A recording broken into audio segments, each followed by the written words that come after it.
కరుణా సంపన్నుడా, ధీరుడా, సుకుమారుడా, నీ ప్రభావ మహిమలనే నిరంతరం నేను ప్రకటించెదా.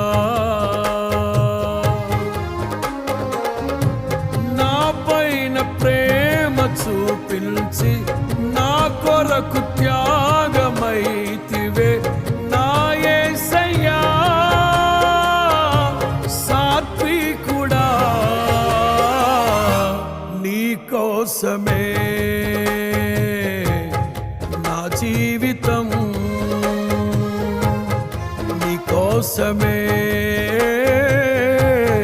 నా జీవితం.